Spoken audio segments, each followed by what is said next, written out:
हाय नमस्कार, संगीता किचनमध्ये आपलं स्वागत आहे. आज आपण बनवणार आहोत वरई किंवा भगर.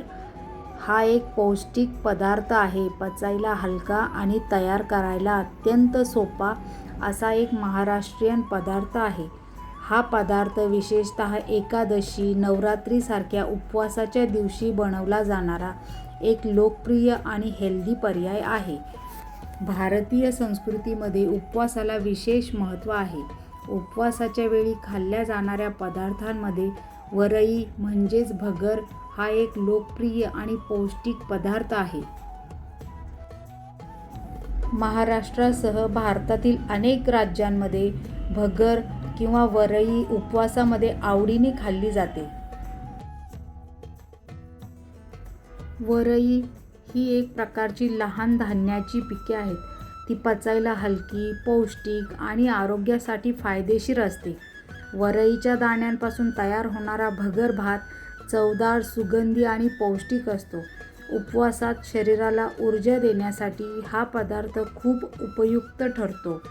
भगर भात हा केवळ उपवासापुरता मर्यादित नसून आजकाल आरोग्यदायी आहार म्हणूनही लोक तो खातात. कमी कॅलरी, जास्त फायबर आणि पोषण तत्वांमुळे वरईचा भात आरोग्यासाठी लाभदायक आहे. त्यामुळेच आधुनिक जीवनशैलीतही भगर भाताला विशेष स्थान मिळाले आहे. अशा प्रकारे वरईचा भात हा परंपरा, आरोग्य आणि चव यांचा सुंदर संगम आहे. भारतीय खाद्य संस्कृतीत भगर भाताचे स्थान अतिशय महत्त्वाचे आहे.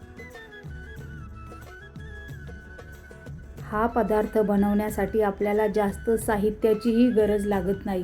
शेंगदाणे तेल, थोडंसं तूप, हिरवी मिरची, बटाटा आणि वरई या एवढ्या कमी साहित्यामध्ये हा अत्यंत सुंदर आणि चविष्ट असा भात तयार होतो.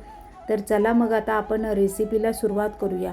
इथं मी एक बटाटा घेतलेला आहे, त्याला कट करून घेत आहे. तसेच हिरवी मिरची आणि शेंगदाणे मी मिक्सरला ग्राइंड करून घेतलेले आहेत.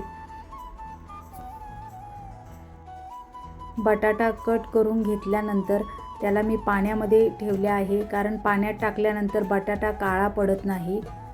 तर इथं आता आपण गॅसवर एक कढई ठेवली आहे. त्यामध्ये मी थोडं जास्तच तेल घालून घेत आहे, कारण वरईच्या भातासोबत खाण्यासाठी मी इथं थोडेसे उन्हाळी वाळवणातील वेपर्स तळून घेतले आहे.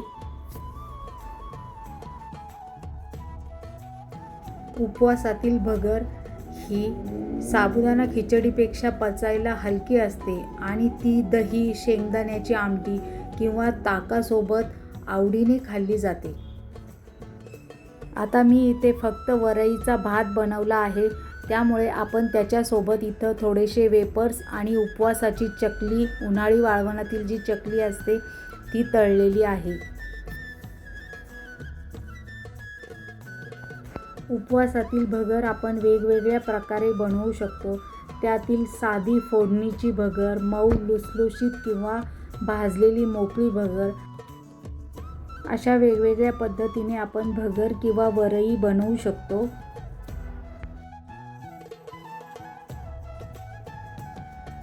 आता मी इथं थोड्या जास्तच वेपर्स आणि चकल्या तळून घेतलेल्या आहे, कारण उपवास म्हटलं की घरातल्या सगळ्या छोट्यांना आणि मोठ्यांना उपवासाचे पदार्थ आवडतातच.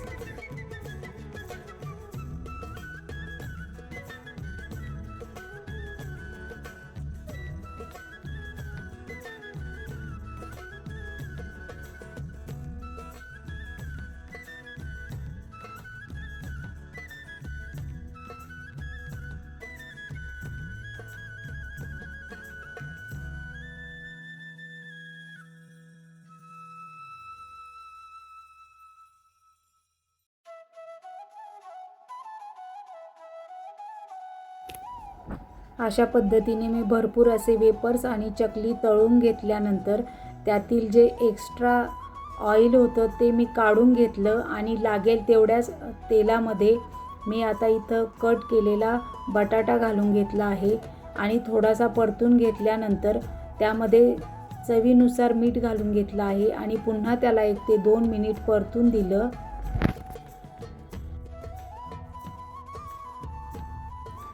बटाटा 1 ते 2 मिनिट तेलामध्ये आणि मिठामध्ये परतून घेतल्यानंतर त्यामध्ये मी मिरची आणि शेंगदाण्यांचं वाटण जे केलं होतं जाडसर ते घालून घेतलेलं आहे आणि त्यालाही बटाट्यांबरोबर चांगलं परतून घेऊया. परतून झाल्यानंतर 1 ते 2 मिनिट आपण त्याला झाकण ठेवून वाफेवर शिजवून देऊया बटाट्याला. 1 ते 2 मिनिट बटाट्याला चांगलं परतून दिल्यानंतर त्यामध्ये आपण आता कोमट केलेलं पाणी घालून घेऊया.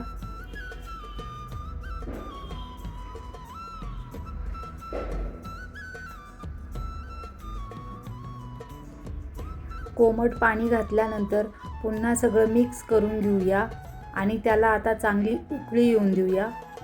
उकळी आल्यानंतर आपण वरईला चांगलं स्वच्छ 2 ते 3 पाण्याने धुवून घेतलेलं आहे. आता ती घालून घेऊया आणि मिक्स करून घेऊया.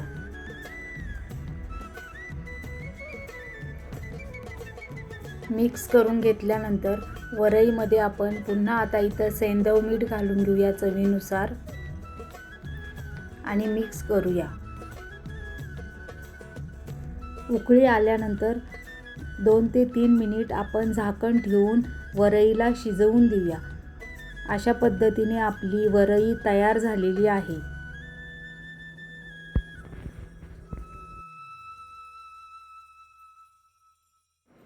अशा पद्धतीने आपण स्पेशल अशी उपवास वरई तयार केली आहे.